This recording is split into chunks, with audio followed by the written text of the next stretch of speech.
tadi siapa yang masuk? Pelajaran tentang apa tadi? Bahasa apa? Baik, sebelum kita mulai pelajaran, alangkah baiknya kita berdoa dulu pada tugasnya. Misalkan berdoa. Doa mulai.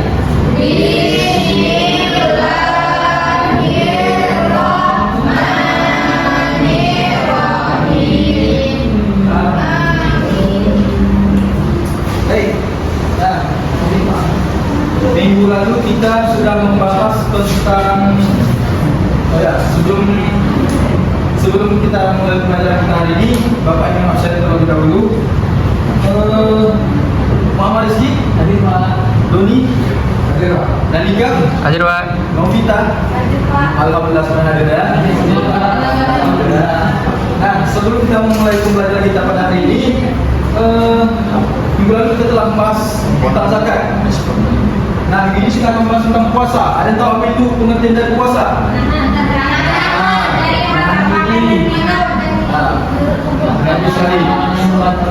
Nah, sebelum kita masuk ke dalam materi kita, di sini Bapak akan menjelaskan dulu tujuan pembelajaran. Yang pertama itu menjelaskan pengertian puasa secara bahasa dan istilah. Kemudian menyebutkan dan menjelaskan macam-macam puasa dalam Islam. Kemudian menjelaskan hal-hal yang membatalkan puasa dan lainnya. Kemudian selanjutnya pengertian puasa. Nah, betul sekalian ada sebut tadi, pengertian puasa itu ada dua, yang pertama secara bahasa dan juga secara istilah. Yang pertama itu puasa secara bahasa, yang berasal dari kata bahasa Arab itu shaum, yang artinya menahan diri. Kemudian sedangkan untuk istilah, puasa itu ialah menahan diri dari makan, minum dan segala hal dalam bulan puasa dari terbit fajar hingga terbenam matahari. Nah, sebelum itu Anda tahu apa saja macam-macam puasa?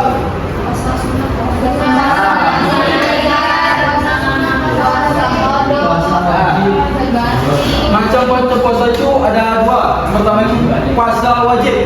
Nah, yang pertama itu puasa wajib, contohnya itu puasa Ramadan.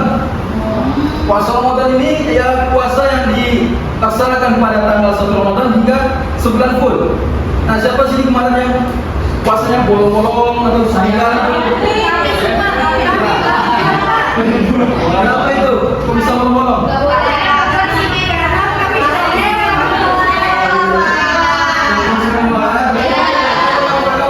Jangan diganti.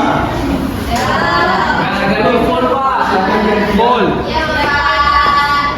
Nah, selanjutnya itu ialah puasa kodo. Ini ya nama puasanya, puasa mengkodo.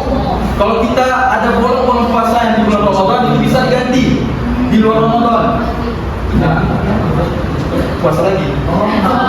Jadi kita puasa lagi. Nah, selanjutnya itu ada namanya puasa nazar. Ada tahu apa itu puasa nazar? Betul. Puasa membayar niat. Ya. Umpamanya, Pamar nih, nah Pamar. Beliau berniat kalau misalnya saya tamat nanti S1, saya akan membayar dengan puasa. Nah, puasa itu harus dibayar. Kalau tidak dibayar, kamu berdosa. Ya. Kemudian selanjutnya itu adalah puasa sunnah. Yang pertama itu puasa Senin Kamis. Siapa yang sini rajin puasa Senin Kamis?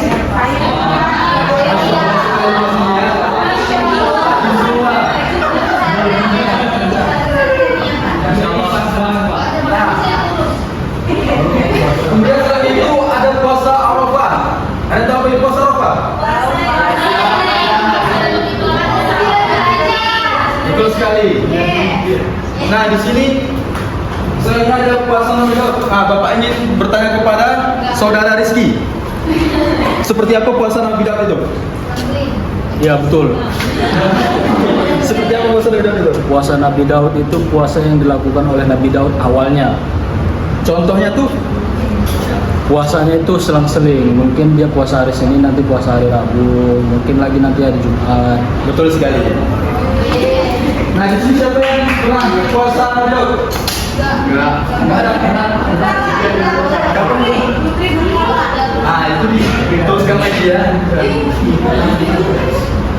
Kemudian selanjutnya juga ada puasa sunnah Syawal atau orang-orang sudah bilang orang-orang puasa orang gitu.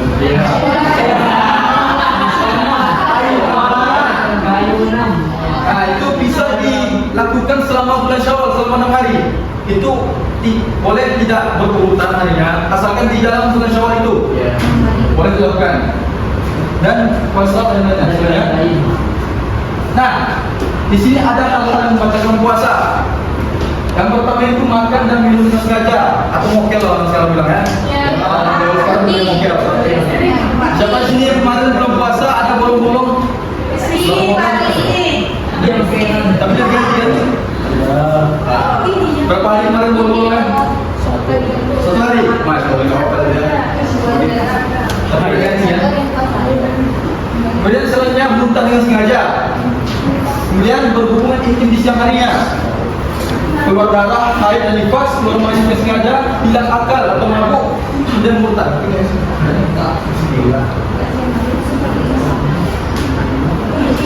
Nah, kemudian ada hikmah puasa. Yang pertama itu melatih ketakwaan kita kepada Allah Subhanahu wa taala. Nah, ini terdapat juga pada surah Al-Baqarah ayat 183. Ada yang bisa membaca? Al-Baqarah ayat 185.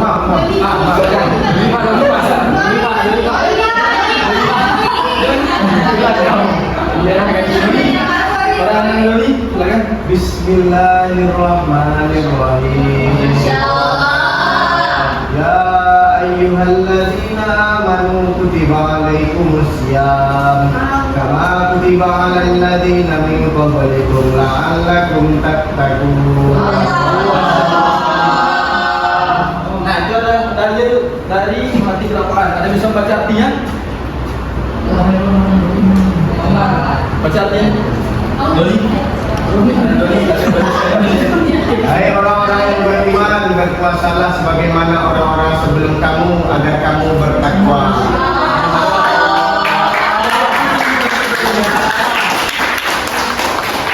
Nah, kemudian melatih kesabaran kita dan kedisiplinan.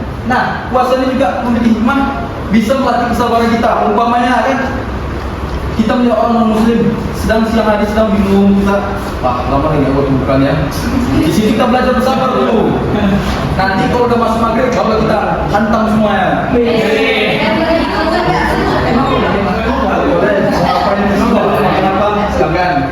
Kemudian menemukan empati sosial. Nah, di sini contohnya itu seperti umpamanya kita kan masak, kita lebihkan masakan kita itu, kita lebihkan masakan kita bagi kepada tetangga kita. Jangan sampai cuman baunya aja tercium pada tetangga kita itu, akan tapi kita bagi juga makan kita kepada mereka. Banyakkan juga dagingnya. Tapi apa kemudian selanjutnya meningkatkan rasa syukur kita kepada Allah Subhanahu wa taala.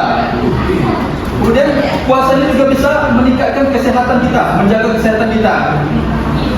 Umpamanya bagi yang diet kan bisa menurunkan berat badannya.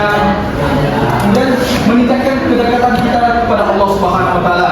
Nah, hikmah puasa ini juga bisa mendekatkan kita kepada Allah Subhanahu wa taala. Contohnya, ketika malam harinya kita terbangun, kita bermunajat kepada Allah Subhanahu wa taala, salat tahajud, salat tadarus, al-tarawih bersama gitu kan. Nah, kemudian kesimpulannya, puasa itu adalah suatu ibadah dan tidak hanya menahan diri dari makan, haus, dan hal yang membatalkan. Akan tetapi puasa itu juga merupakan sarana untuk melatih kesabaran kita, mengendalikan hawa nafsu kita, dan memperkuat ketakwaan kita kepada Allah Subhanahu wa taala. Dan juga mencegah kita dari perbuatan keji dan mungkar. Dengan puasa ini kita bisa merasakan apa yang dirasakan oleh saudara kita yang luar sana yang kadang mau makan yang tidak mampu. Nah, itu juga bisa melatih kita bagaimana kita merasakan apa yang kita dirasakan oleh orang-orang di luar sana. Kemudian motivasi hari ini,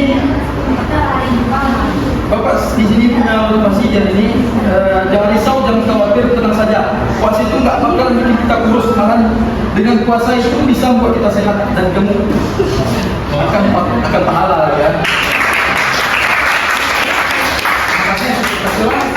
Mungkin ini dulu yang kita pelajari pada hari ini. Kita lanjut di minggu depan tentang haji ya. Oke, terima kasih. Apabila ada yang semua datang dari Allah SWT, mari kita tutup dengan baca doa kafaratul majelis.